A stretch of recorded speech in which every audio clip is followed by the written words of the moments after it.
बहुत बहुत स्वागत है दोस्तों आपका आज की एजुकेशन ग्रुप पे। और अभी हम लोग अध्ययन करें केमिस्ट्री का बहुत इंपॉर्टेंट पार्ट है। जनरली पिछले क्लास में हम अध्ययन कर चुके हैं समस्थानिक संभारिक, और अब हम अध्ययन करने वाले इस क्लास में सम न्यूट्रॉनिक के बारे में, सम इलेक्ट्रॉनिक के बारे में, आइसोडाइफर के बारे में, और इससे रिलेटेड कुछ बातें उस पर बात करेंगे हम लोग। याद रखना है कि आपके एग्जाम के लिए बहुत ज़्यादा इंपॉर्टेंट है सम इलेक्ट्रॉनिक और सम न्यूट्रॉनिक। आइसोडाइफर आप नेग्लेक्ट कर सकते हैं, लेकिन फिर भी मुझे लगता है कि आपको देख लेना चाहिए एक बार, क्योंकि मतलब लगातार परीक्षा के पैटर्न में चेंज हो रहा है, एग्जाम के जो क्वेश्चन पूछने का तरीका उसमें लगातार चेंज हो रहा है, तो आपको बेसिक से थोड़ा सा हाई तक जाना पड़ेगा। तो चलिए हमारा जो टॉपिक है टॉपिक स्टार्ट करता हूँ। टॉपिक आज का है हमारा सम न्यूट्रॉनिक। सबसे पहला टॉपिक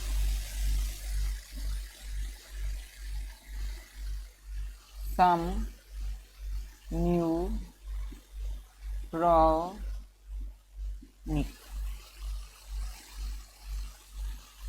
सम न्यूट्रॉनिक इसे अंग्रेजी में कहते हैं आइसोटोन्स। गौर करना है, इसे इंग्लिश में क्या कहते हैं? आइसोटोन्स।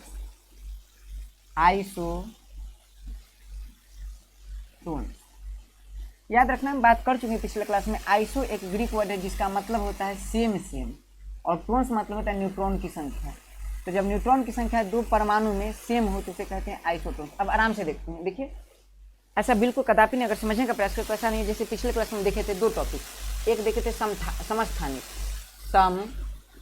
समस्थानिक। देखिए देख के ही लग रहा है कि याद रखने की कोई परमाणु ऐसा हो, देखिए समस्थानिक जिसका स्थान सेम हो।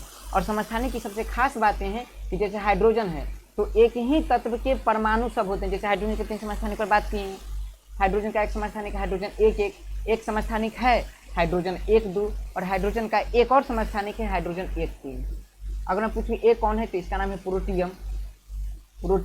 एक कौन है तो इसका नाम है ड्यूटेरियम। एक कौन है तो इसका नाम है ट्राइटियम। और आपको बता चुका हूँ कि जो जनरली एक समस्थानिक और खोज हो चुका है हाइड्रोजन 1,4, लेकिन इसके बारे में ज़्यादा जानकारी भी है नहीं, तो इसलिए उसको हम नेग्लेक्ट करके चलेंगे। अब हाइड्रोजन के 3 समस्थानिक हाइड्रोजन 1,1, हाइड्रोजन 1,2, हाइड्रोजन 1,3। तो अगर आपसे पूछे कि कौन ऐसा तत्व है जिसके समस्थानिक का नाम अलग अलग है, तो हाइड्रोजन के। इसके अलावा जितने हैं उसके परमाणु भार से पहचाना जाता है। जैसे मान लीजिए कार्बन की बात करें तो कार्बन है 6,12, कार्बन है 6,13, कार्बन है 6,14, कार्बन है 6,15, यह है पूरा। तो अगर आपसे पूछिए कि इसका नाम क्या है तो इसका, जैसे इसका नाम है ना प्रोटियम, इसका नाम ड्यूटेरियम, इसका नाम ट्राइटियम, ऐसे इसका नाम कुछ अलग नहीं है। इसे पहचानेंगे C13 से, इसे पहचानेंगे C14 से, इसे पहचानेंगे C15 से। ठीक है, तो एक बात यहाँ है कि अगर आपसे पूछे कि एक किसका परमाणु, तो हाइड्रोजन का ही परमाणु है। एक किसका परमाणु? हाइड्रोजन का ही परमाणु। एक किसका परमाणु? हाइड्रोजन का ही परमाणु है। एक कार्बन का परमाणु, कार्बन का परमाणु, कार्बन का परमाणु, कार्बन का परमाणु। इसलिए कहा जाता है कि एक ही तत्व के विभिन्न परमाणु का परमाणु संख्या समान हो और परमाणु भार अलग अलग हो, तो ऐसे तत्व को, ऐसे परमाणु को समस्थानिक कहते हैं। एक ही तत्व के होते हैं। सबसे खास बात, अंडरलाइन करने वाली बात है, एक ही तत्व के परमाणु होते हैं। लेकिन अगर बात करें जैसे आर्गन, देख लीजिए आर्गन 1840, पोटेशियम 1940, कैल्शियम 2040। तो देखिए तो क्या एक ही तत्व के परमाणु हैं? नहीं, अलग अलग तत्व के परमाणु हैं। तो कहेंगे कि अलग अलग तत्व के परमाणु संख्या सम अलग अलग हो और परमाणु भार समान हो तो इसे संभारिक कहते हैं। इस पर हम बात कर चुके पिछले क्लास में। अगर आप क्लास नहीं देखें तो जाके विजिट कीजिए, बहुत इंपॉर्टेंट है। और जितने सवाल बनने वाले होंगे वो क्लास से ही आएंगे। ठीक है, चलिए। लेकिन इस क्लास में हम बात करने वाले हैं सम न्यूट्रॉनिक पे। देखिए देख के लगता है, देखिए आइसो दो शब्दों से बना है, आइसो और दूसरा वर्ड है टोन्स। आइसो मतलब होता है सेम, टोन्स मतलब होता है न्यूट्रॉन। तो याद रखना है। और सवाल है कि ये देखना है कि जैसे समस्थानिक में एक ही तत्व के परमाणु होते थे, इसमें क्या मामला है। तो इसमें देखने वाली बात है, बड़ी आसान, हम देख लेते हैं अप्लाई करके। जैसे देखिए, और आपको बस निकाले आना चाहिए। आपसे नहीं पूछा जाए कौन कौन है, लिखिए। आपको ऑप्शन दिया रहेगा और आपको सेट करना है, आपको चेक करना है उसमें, और हम आसानी से चेक कर सकते हैं।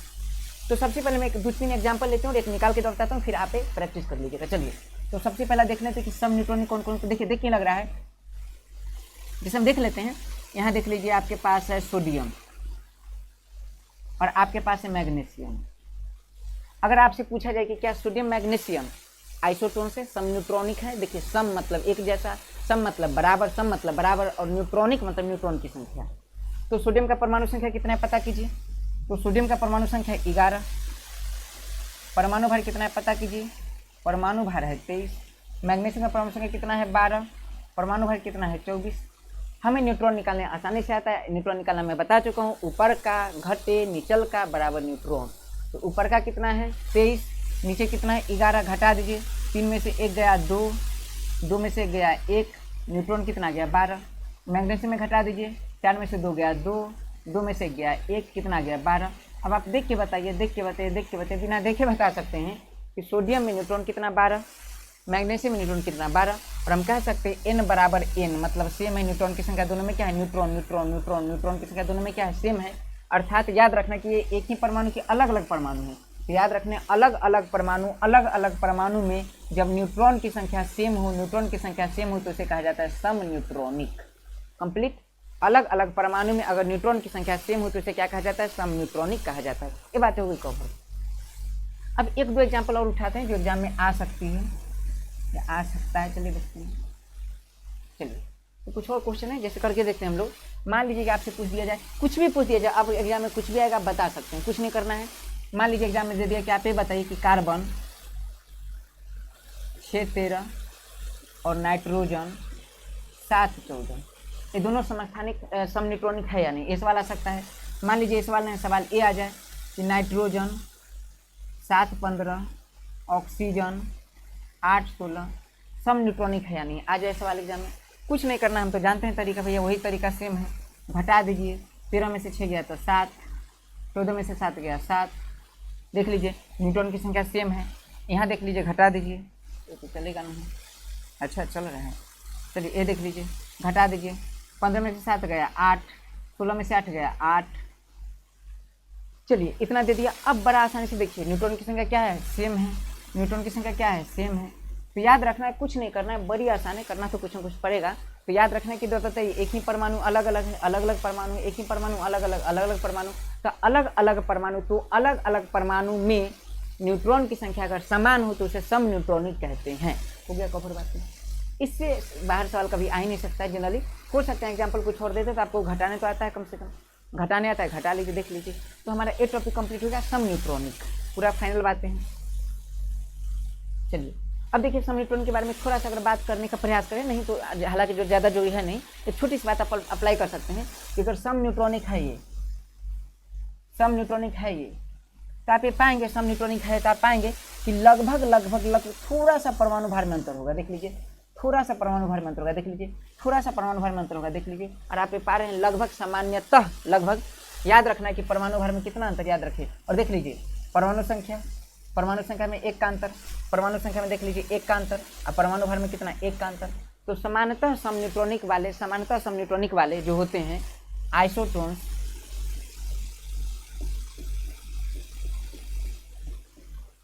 जो होते हैं उसके जेड में याद रखना है, जेड में 1 का अंतर होता है, परमाणु संख्या में 1 का अंतर होता है, और परमाणु भार में भी लगभग 1 का अंतर होता है। ये बात याद रखना है, जनरली ये है।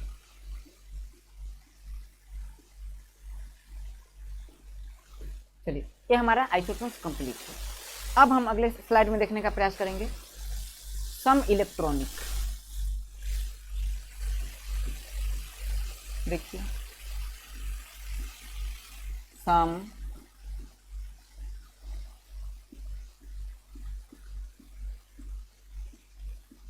इलेक्ट्रॉनिक, इसे अंग्रेजी में कहते हैं आइसो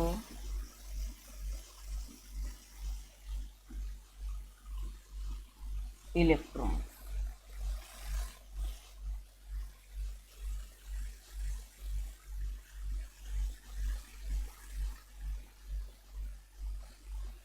देखिए सम इलेक्ट्रॉनिक क्या है, बहुत आसान है। देखिए देखिए लग रहा है कि देखिए मैं बता चुका हूं बार बार, आइसो मतलब सेम,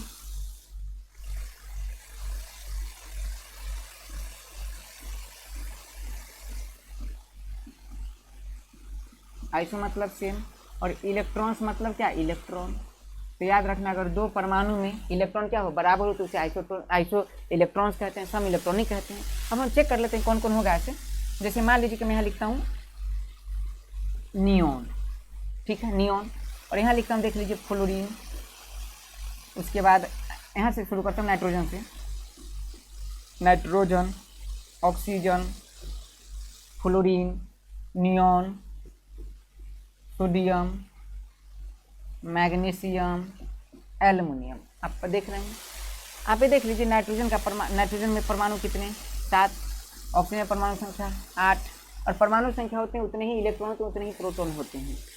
फ्लोरीन में कितना, 9, नियॉन में कितना 10, सोडियम में 11, मैग्नीशियम में 12, एल्युमिनियम में 13।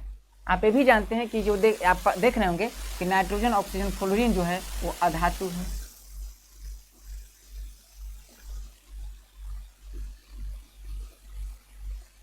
अधातु है। और नियॉन है, नियॉन क्या है? अक्रिय गैस है। नियॉन अक्रिय गैस, अक्रिय गैस समझ में इनर्ट गैस कहते हैं। और बाकी आप देख पा रहे हैं सोडियम, मैग्नीशियम, एल्युमिनियम क्या है? धातु है। बहुत आराम से देखने का प्रयास कीजिए। अब आप जानते हैं कि अधातु होते हैं वो इलेक्ट्रॉन ग्रहण करने की प्रवृत्ति रखते हैं, इलेक्ट्रॉन को ग्रहण करते हैं और इलेक्ट्रॉन को ग्रहण करके अपने अंतिम कक्षा में 8 इलेक्ट्रॉन पुराते हैं। ठीक है, तो गौर कीजिए। देखिए अगर हम नाइट्रोजन देखें, नाइट्रोजन, तो देखिए अगर इसका इलेक्ट्रॉनिक विन्यास लिखिएगा आप, इलेक्ट्रॉनिक विन्यास नाइट्रोजन का लिखिएगा, तो हालांकि देखिए इतना डीप जाके नहीं समझा जा सकता, लेकिन मैं समझाता हूँ इसलिए कि आपका बेसिक साथ साथ कंप्लीट होता रहे। तो नाइट्रोजन इतना देख रहे हैं, आप ये देखिए, अगर आपसे पूछे कि नाइट्रोजन में कितना इलेक्ट्रॉन है? 7 है। ऑक्सीजन में कितना है? 8 है। फ्लोरीन में कितना है? 9 है। नियॉन में कितना है? 10। सोडियम में कितना? 11। मैग्नीशियम में कितना? 12। एल्युमिनियम में कितना? 13। बताइए क्या है? परमाणु संख्या। और परमाणु संख्या जितने होते हैं उतने ही प्रोटॉन होते हैं, उतने ही इलेक्ट्रॉन होते हैं। तो इलेक्ट्रॉन तो किसी में बराबर है नहीं, लेकिन टॉपिक में पढ़ना है सम इलेक्ट्रॉनिक। हमें ये जानना है कि सम इलेक्ट्रॉनिक होते कौन है। तो बहुत आसान है, कुछ नहीं करना है, कुछ ना कुछ तो करना होगा। हम जानते हैं कि नाइट्रोजन का अगर लिखिएगा, पर आप जानते हैं एक बात बता रहा हूँ कि नाइट्रोजन पर 3 माइनस होता है। बात याद कर लीजिए, नाइट्रोजन पर कितने माइनस? 3 माइनस। तो नाइट्रोजन पर कितने माइनस? 3 माइनस। अभी आप याद कर लीजिए, नाइट्रोजन पर कितने माइनस? 3 माइनस। ऑक्सीजन पर कितने माइनस? 2 माइनस। फ्लोरीन पर कितने माइनस? 1 माइनस। कैसे होते हैं ओरिजिनली मैं बात करूँगा आगे क्लास में, बहुत डिटेल में बात करूँगा, बस अभी आप याद रख लीजिए। नाइट्रोजन पर 3 माइनस, ऑक्सीजन पे 2 माइनस, फ्लोरीन पे 1 माइनस, नियॉन पे कोई माइनस नहीं, 0, क्योंकि अक्रिय गैस है, अक्रिय गैस अक्रिय कोई काम नहीं करेगा। सोडियम पर कितना? Plus, 1 plus. धातु पर प्लस पाए जाते हैं, धातु पर माइनस पाया जाता है। मैग्नीशियम पर 2 प्लस, एल्युमिनियम पर 3 प्लस। कोई बेचैन होगा कि नहीं कैसे होता है मुझे बता ही दीजिए। ठीक है, साइड में ये बता दे रहे हैं। देखिए कुछ नहीं करना, नाइट्रोजन है, 7 है उसका परमाणु संख्या। इलेक्ट्रॉनिक विन्यास लिखिए 2 और 5 इलेक्ट्रॉनिक विन्यास। फिर ये मत सोचने लगे कि 2, 5 इलेक्ट्रॉनिक विन्यास कैसे हुआ। कुछ कामों के लिए पेशेंस रखना पड़ता है। 2, 5। अब कोई भी तत्व अस्थायी तब होगा जब अंतिम कक्षा में 8 इलेक्ट्रॉन पूरा आएगा। तो 8 इलेक्ट्रॉन पुराने के लिए है कितना? 5। 8 इलेक्ट्रॉन पूरा करने के लिए क्या करेगा? 3 कहीं से लेगा, तो 3 कहीं से लिया, तो इलेक्ट्रॉन कहीं से लिया, इलेक्ट्रॉन कहीं से लिया है। कितना इलेक्ट्रॉन? 3 इलेक्ट्रॉन। तो 1 माइनस, 2 माइनस, 3 माइनस, इसलिए इस पर 3 माइनस दिखाते हैं। अरे समझ में। इसी प्रकार से अगर बात करें ऑक्सीजन की, तो ऑक्सीजन का परमाणु संख्या कितना है? 8। इलेक्ट्रॉन विन्यास लिखेगा तो हो जाएगा 2, 6 और 6 है, तो 8 पुराने के लिए कितना बाहर से लेगा? 2 लेगा, तो 2 माइनस, इसलिए ऑप्शन पाया जाता है 2 माइनस। आया समझ में। चलिए इसी टाइप से फ्लोरीन का भी देखिएगा तो 2 और 7, और 7 को 8 बनाने के लिए 1 लेगा, इसलिए 1 माइनस। आप ये देख लीजिए, जब ये आयन बना लेते हैं, जब ये आयन बना लेते हैं, इसे देखिए क्योंकि माइनस है, इलेक्ट्रॉन ग्रहण करके माइनस ला दिए तो ये हो जाएगा ऋण आयन, इलेक्ट्रॉन छोड़ के प्लस बना लिए, ये हो गया धन आयन। तो याद रखें धातु क्या बनाते हैं? धनायन बनाते हैं। और अधातु क्या बनाते हैं? ऋण आयन बनाते हैं।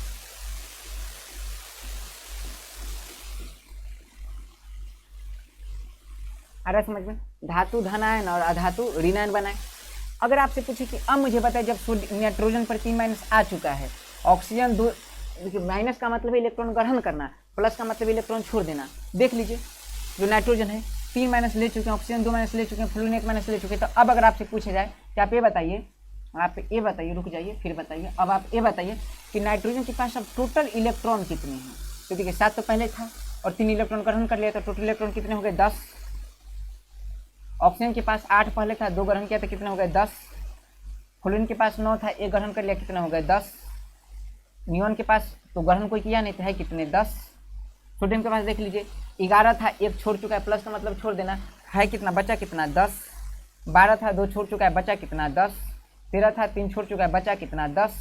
अब कुछ नहीं, बस मतलब साफ से देख लीजिए। अगर आपसे पूछे कि N3 minus, O double minus, fluorine 1 minus, neon कुछ नहीं minus, sodium plus, magnesium plus plus, aluminium 3 plus. अगर आपसे पूछे कि बताइए इलेक्ट्रॉन कितना सम में, तो इलेक्ट्रॉन कितने हैं? 10। इलेक्ट्रॉन कितने हैं? 10।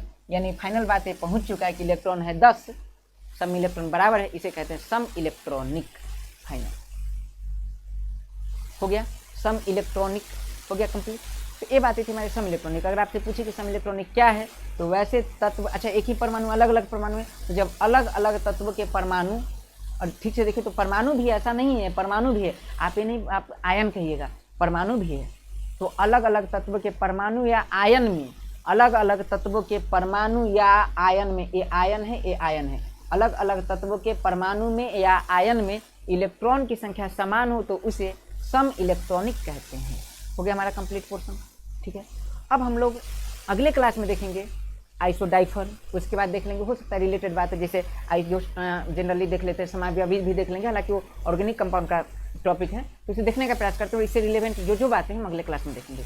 मिलते हैं अगले क्लास में। जय हिंद, जय भारत।